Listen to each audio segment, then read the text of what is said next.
श्री स्वामी समर्थ. नमस्कार मंडळी, स्वागत आहे तुमचे माझ्या यूट्यूब चॅनलवरती. आजचा दिवस तुम्हाला खूप छान सुखाचा आनंदाचा जाऊ हीच मी स्वामींच्या चरणी प्रार्थना करते आणि आज या नवीन व्हिडिओला सुरुवात करते. येत्या 2 मार्चला म्हणजे सोमवारी आलेली आहेत होळी. होळी हा सण दरवर्षी फाल्गुन पौर्णिमेच्या दिवशी साजरा केला जातो. या पौर्णिमेला हुताशनी पौर्णिमा असे म्हटले जाते. या हुताशनी पौर्णिमेचा प्रारंभ 2 मार्चला सायंकाळी 5:56 होणार आहेत आणि समाप्ती 3 मार्चला सायंकाळी 5:07 होणार आहेत.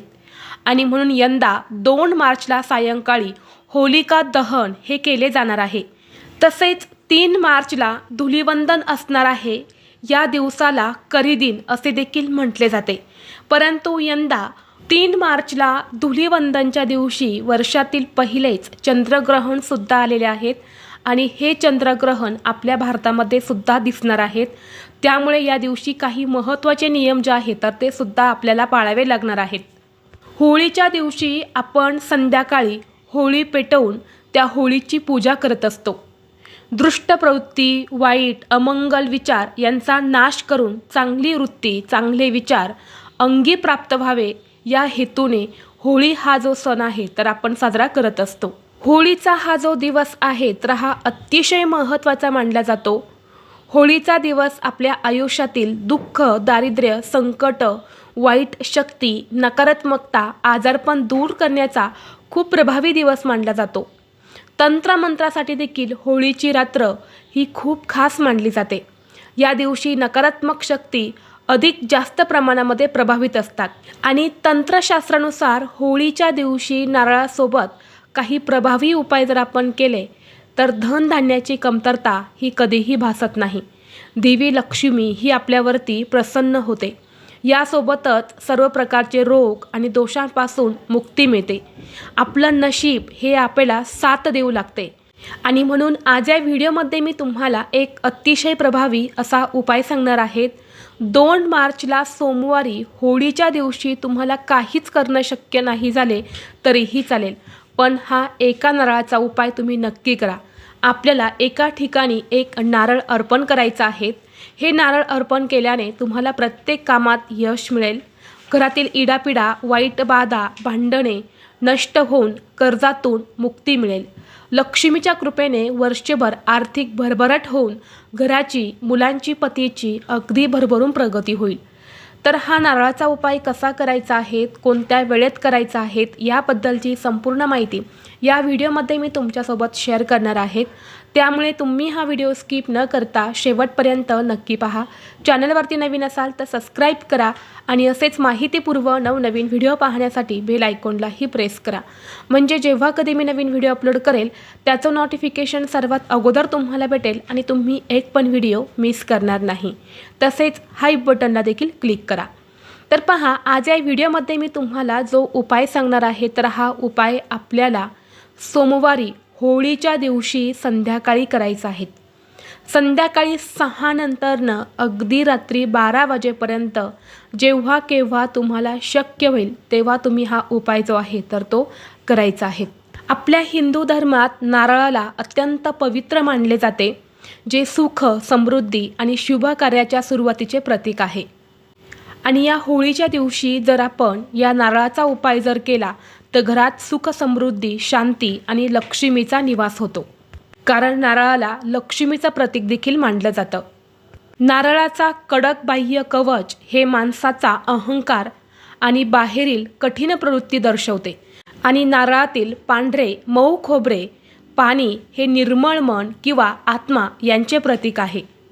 आणि होळीच्या दिवशी नारळासंबंधित हा उपाय करणे म्हणजे आपला अहंकार हा पूर्णपणे नष्ट करणे.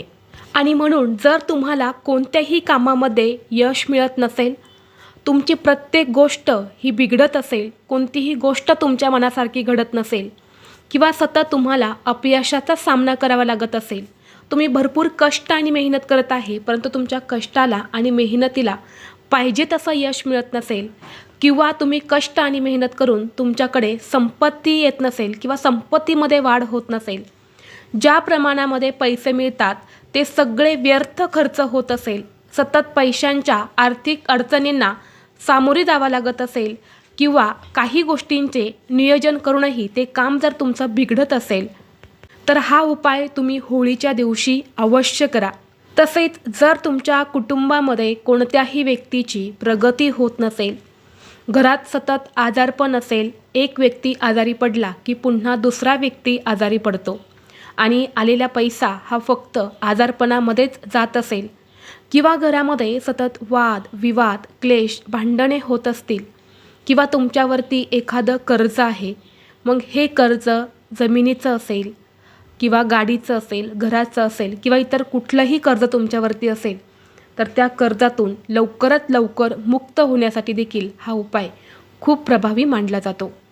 आता जो उपाय मी तुमच्यासोबत शेअर करणार आहे, तर हा उपाय वर्षातून एकदाच करता येतो, ते म्हणजे होळीच्या दिवशी. आणि हिंदू धर्मशास्त्रानुसार होळीच्या दिवशी आपण जे काही उपाय करतो त्या उपायांचा आपल्याला निश्चितच फळ प्राप्त होते. आणि म्हणून हा उपाय केल्याने सुद्धा आपल्या जीवनातील सर्व अडचणी अडथळे शत्रू नष्ट होऊन प्रगतीचे मार्ग खुले होतात. आता हा उपाय करण्यासाठी आपल्याला होळीच्या दिवशी सकाळी लवकर उठायचं आहे. अंघोळ करताना अंघोळीच्या पाण्यामध्ये थोडंसं गंगाजल आणि हळद टाकून तुम्हाला स्नान करायचे आहेत, जेणेकरून आपलं शरीर मन आत्मा हा शुद्ध आणि पवित्र होतो. तसेच बाहेरील बाधा आपल्याला झालेली असेल तर ती सुद्धा निघून जाते. कारण होळीचा जो दिवस आहे तर हा दिवस नकारात्मकता दूर करण्यासाठी खूप प्रभावी दिवस मानला जातो. यानंतर स्वच्छ कपडे परिधान करून आपल्या देवघरातील देवांची विधिवत तुम्हाला पूजा करायची आहे. आणि यानंतर सायंकाळी सांगितल्याप्रमाणे 6 नंतरनं हा उपाय तुम्हाला करायचा आहे. उपाय करण्यासाठी तुम्हाला एक नारळ लागणार आहे. जो ब्राऊन रंगाचा नारळ असतो, जो आपण पूजेमध्ये वापरतो, तर तो नारळ तुम्हाला घ्यायचा आहे. चुकूनही हिरव्या रंगाचा नारळ जो असतो तर तो तुम्हाला हा उपाय करण्यासाठी वापरायचा नाही. हा नारळ तुम्ही घेतल्यानंतरनं थोडासा तुम्हाला सोलून घ्यायचा आहे. आणि नारळावरती जे 3 डोळे असतात बघा, ब्रह्मा विष्णू महेश यांचं प्रतीक त्यांना म्हणून ओळखलं जातं, तर त्या नारळावरचे जे 3 डोळे असतात तर ते तुम्हाला चाकूने किंवा सुरीने ते फोडायचे आहेत. आणि फोडल्यानंतरनं त्या नारळामध्ये तुम्हाला थोडंसं तूप भरायचं आहे आणि थोडीशी साखर टाकायची आहे. जेवढी साखर आणि जेवढं तूप त्यामध्ये बसेल तेवढे तुम्हाला त्या नारळाचे 3 डोळे फोडून त्यामध्ये तुम्हाला भरायचे आहेत.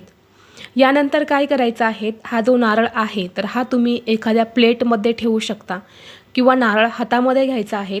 आणि आपल्या घरातील प्रत्येक व्यक्तीवरून तुम्हाला डोक्यापासून ते खाली पायापर्यंत 7 वेळा उतरवून घ्यायचा आहे. आणि नारळ हातात घेताना नारळाची शेंडी ही समोरच्या व्यक्तीकडे असेल अशाच पद्धतीने हा नारळ तुम्हाला उतरवून घ्यायचा आहे. आणि घरातील प्रत्येक व्यक्तीवरून तुम्हाला उतरवायचा आहे, अगदी लहान मुलांपासून ते मोठ्यांपर्यंत सर्वांवरून. यानंतर हा नारळ आपल्या घराच्या मुख्य दरवाज्यावरून सुद्धा तुम्हाला 7 वेळा उतरवून घ्यायचा आहे. आणि यानंतर पेटत्या होळीमध्ये तुम्हाला तो नारळ अर्पण करायचा आहे, दहन करायचा आहे. जर तुमच्या घरीच तुम्ही होळी करत असेल तर त्यामध्ये तुम्हाला हा नारळ दहन करायचा आहे किंवा तुमच्या घराच्या आजूबाजूला मंदिराजवळ जिथे कुठे होळी असेल तिथे जाऊन तुम्ही हा नारळ जो आहे तर तो दहन करू शकता. आता हा नारळ होळी दहनामध्ये अर्पण केल्यानंतर त्या होळीभोवती तुम्हाला 7 प्रदक्षिणा करायच्या आहेत किंवा 11 प्रदक्षिणा करायच्या आहेत. आणि यानंतर दोन्ही हात जोडून तुम्हाला होलिका मातेला मनोभावे प्रार्थना करायच्या आहेत. माझ्या घरातील जे काही संकट आहेत, ज्या काही अडचणी आहेत, दुःख आहेत किंवा माझ्या कुटुंबामध्ये जी काही वाईट बाधा आहेत तर ती दूर होऊन लक्ष्मीची कृपा सदैव आमच्या कुटुंबावरती राहू दे.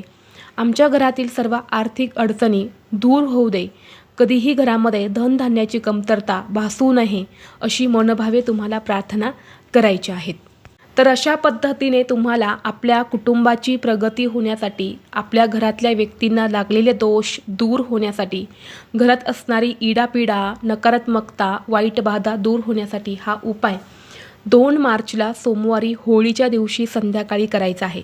सांगितल्याप्रमाणे सायंकाळी 6 नंतरनं रात्री 12 वाजेपर्यंत हा उपाय तुम्ही कधीही करू शकता. त्याचबरोबर जर तुमच्या कुंडलीतले ग्रह कमकुवत असतील जेव्हा आपल्या कुंडलीतले ग्रह हे कमकुवत असतात तेव्हा आपल्याला कोणत्याही कामामध्ये यश मिळत नाही आणि आपली कोणतीही इच्छा मनोकामना ही देखील पूर्ण होत नाही. एखादा उद्योग व्यवसाय असेल आपला तर तो सुद्धा चांगला चालत नाही. नोकरीमध्ये प्रमोशन होत नाही. तर अशा समस्या जर तुमच्याही सोबत असतील तर तुम्हाला होळीच्या दिवशी एक नारळ घ्यायचा आहे. ब्राऊन रंगाचाच नारळ तुम्हाला घ्यायचा आहे. यानंतर सांगितल्याप्रमाणे नारळाला जे वरचे 3 डोळे असतात तर त्यातील एक डोळा तुम्हाला फोडायचा आहे आणि त्या नारळामध्ये तुम्हाला जवसाचं तेल जे असतं ना तर ते जवसाचे तेल तुम्हाला थोडंसं टाकायचं आहे आणि त्यात थोडासा गूळ तुम्हाला घालायचा आहे. हे जवसाचं तेल आणि थोडासा गूळ त्या नारळामध्ये भरल्यानंतरनं नारळ हा स्वतःच्याच हातामध्ये घ्यायचा आहे आणि आपल्या स्वतःवरून ज्या प्रकारे घड्याळाचा काटा फिरतो त्या प्रकारे 7 वेळा आपल्या स्वतःवरून ववाळून घ्यायचा आहे आणि यानंतर हा नारळ तुम्ही स्वतः पेटत्या होळीमध्ये जाऊन दहन करायचं आहे, अर्पण करायचं आहे. यानंतर होळीला 11 प्रदक्षिणा करून तुम्हाला होलिका मातेला मनोभावे प्रार्थना करायच्या आहेत. तुमची कामे यशस्वी होण्यासाठी किंवा नोकरीमध्ये यश मिळण्यासाठी तुमची जी काही अडथळे आहेत तर ते दूर होण्यासाठी मनोभावे तुम्हाला प्रार्थना करायच्या आहेत. त्याचबरोबर जर तुमच्या घरामध्ये सतत वाद विवाद क्लेश भांडणे होत असतील मग ही भांडणे नवरा बायकोंची असेल किंवा आई मुलांची असेल किंवा घरातील मुलं सतत हट्टीपणा करत असेल, घरामध्ये कोणतंही शुभ कार्य हे निर्विघ्नपणे पार पडत नसेल, घरातील सदस्यांची प्रगती होत नसेल तर तुम्हाला या होळीच्या दिवशी संध्याकाळी सुक्या खोबऱ्याचे 5 तुकडे घ्यायचे आहेत. यानंतर हे 5 तुकडे आपल्या घरातील प्रत्येक व्यक्तीवरून तुम्हाला उतरवून घ्यायचे आहेत आणि होळीमध्ये तुम्हाला ते दहन करायचे आहेत. पेटत्या होळीमध्ये तुम्हाला ते अर्पण करायचे आहेत. असं केल्याने असे म्हटले जाते की अग्नीमध्ये नकारात्मक शक्ती नष्ट होतात, सोबतच घरातील सदस्यांवरील वाईट नजर, रोग, दोष, बाधा देखील दूर होतात. तसेच जीवनात येणारे सर्व संकट, अडचणी, अडथळे देखील दूर होतात. आणि हा उपाय देखील तुम्हाला सोमवारी होळीच्याच दिवशी संध्याकाळी करायचा आहे. त्याचबरोबर तुम्हाला या होळीच्या दिवशी संध्याकाळी 6 वाजल्यानंतरनं एका प्लेटमध्ये 2 कापूरवड्या आणि 2 कडुलिंबाची पानं जी आहे तर ती ठेवायची आहेत आणि ते आपल्या देवघरासमोर प्रज्वलित करून त्याचा धूर हा संपूर्ण घरामध्ये तुम्हाला फिरवायचा आहे.